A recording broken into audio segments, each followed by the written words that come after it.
नमस्कार दोस्तों। आज हम क्लास 7th के साइंस के कुछ इम्पोर्टेंट फैक्ट्स के बारे में देखेंगे। ये जो फैक्ट्स हैं ना, ये जनरली मैं टॉपिक्स पढ़कर है साइंस का, और जब मॉक टेस्ट लगाया उसमें से जो क्वेश्चन गलत हुए ना, जो मतलब कि उससे डायरेक्ट नहीं मिल पाया या कोई चीज़ हमें नहीं याद रह पाती तो क्वेश्चन गलत हो जाते हैं, तो मैं इसको लिख लेता हूँ। और ये काफ़ी इंपॉर्टेंट फैक्ट्स हैं सारे। आप देखेंगे, अगर एक इसको गहराई से देखेंगे तो सारे इंपॉर्टेंट फैक्ट्स हैं, तो आप आपके एग्ज़ाम्स के लिए काफ़ी ज़रूरी है। अब आजकल देख रहे हैं कि ये सारे कॉम्पिटिटिव एग्ज़ाम्स में एनसीईआरटी का रोल कितना बढ़ता जा रहा है। ठीक है, तो अगर आपको ये अच्छा लगेगा तो सपोर्ट कीजिए। चलिए, थैंक यू। और हम लोग स्टार्ट करते हैं। ठीक है, तो हमारा जैसे ये पहला है कि दक्षिण अमेरिका में जो ऊँटों की जो है ना, दक्षिण अमेरिका में ऊँटों की 2 प्रजाति मिलती है, जिसको बोलते हैं लामा और एल्पेका। ठीक है, लामा और एल्पेका बोलते हैं उसको। ये ऊँटों की 2 प्रजातियाँ हैं, ठीक है ना, ये दक्षिण अमेरिका में मिलती है, लामा और एल्पेका। ठीक है, इसको याद रखिए। दूसरा चीज़ है, अंगोरा नस्ल की जो बकरी होती है ना, ये हमारे जम्मू कश्मीर के पहाड़ी इलाकों में मिलती है। कैसा बकरी? अंगोरा नस्ल की। ठीक है, कई बार पूछा बोल सकते हैं कि अंगोरा नस्ल की क्या है, बकरी है, ऊँट है, या ऐसे भी पूछ सकता है कि अंगोरा नस्ल की बकरियाँ कहाँ पाई जाती है। तो ठीक है, तो ये जम्मू कश्मीर के पहाड़ी क्षेत्रों में। तो अगला देखते हैं कि कोकून से रेशम बनाने की प्रक्रिया को क्या बोलते हैं? ऊन कतरना कहते हैं। ठीक है ना, जो कोकून होता है, पता हो ना कि रेशम जो होता है ना, रेशम पर जो धागा होता है वो तैयार किए जाते हैं किससे? कोकून से।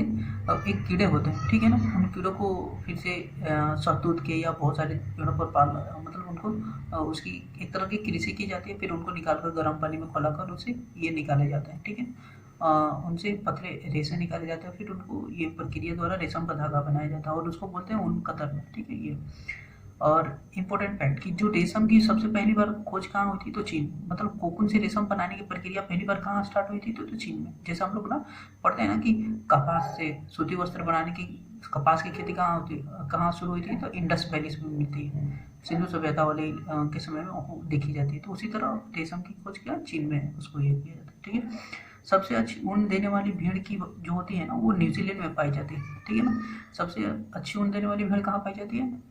न्यूजीलैंड में। खास बात है कि इनकी जो ऊन होता है ना, हमारे भारतीय मतलब भेड़ की अपेक्षा ये ज़्यादा मात्रा में ऊन देते हैं। ठीक है ना, ऑस्ट्रेलिया और न्यूजीलैंड की भेड़ है।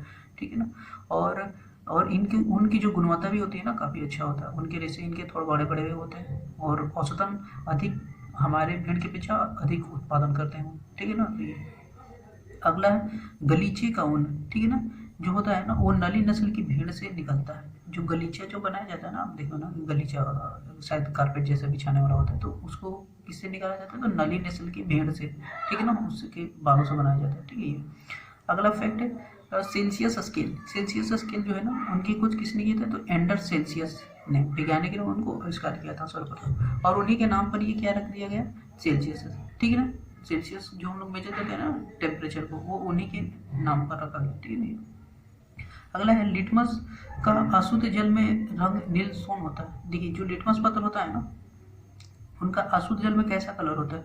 तो उनका नील सोन। नील सोन मतलब लगभग बैंगनी जैसा ये कलर होता है, और अशुद्ध जल में हमको लगता है कि वो रिएक्ट नहीं कर पाता है। ठीक है ना, ये जो उनका कलर है वही रहेगा। ठीक है, ये अशुद्ध जल से जनरली ये उदासीन जल होते हैं। ठीक है, ये तो उनके साथ पता हो कि ये अम्ल विलयन के साथ रिएक्ट करता है, तो चूंकि वो जिसका पीएच वैल्यू 7 होता है उसके साथ रिएक्ट नहीं करता है, तो ये आंसू जल का शायद पीएच वैल्यू 7 होता है, तो इसके साथ कैसा कलर दिया गया? नेल्स होगा। ठीक है, अगला देखते हैं।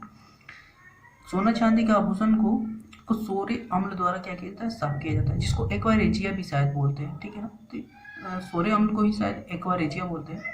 तो कई बार होता है ना कि एक ही नाम होता है ना, उसका अलग अलग नाम हो जाता है। एक ही चीज़ होता है, वो तो नाम के चलते भी अगर पता नहीं होता तो गलत हो जाता है। ठीक है ना, तो सोने चांदी के आभूषण को सोरे अम्ल द्वारा क्या होता है? साफ किया जाता है। ठीक है, ये अगला है फिनोल पैथिलीन सूचक अम्ल से अभिक्रिया कर कैसा हो जाता है? रंगहीन रंग प्रदान करता है। ठीक है ना, जो फिनोल पैथिलीन है वो अम्ल से अभिक्रिया करता है तो रंगहीन हो जाता है। ठीक है, तो आप इसको याद रखेंगे। ठीक है, अगला जो है गुड़हल का, ठीक है ना, अम्लीय विलयन को कैसा बना देता है? गहरा गुलाबी कर देता है। गुड़हल का जो पुष्प होता है ना, वो अम्लीय विलयन को कैसा कर देता है? गहरा गुलाबी। ठीक है, ये इसको याद रखिए, कैसा कर देता है? गहरा गुलाबी। अगला है समुद्र के पानी के वाष्पीकरण द्वारा नमक प्राप्त करने की प्रक्रिया को क्या बोलते हैं? क्रिस्टलीकरण।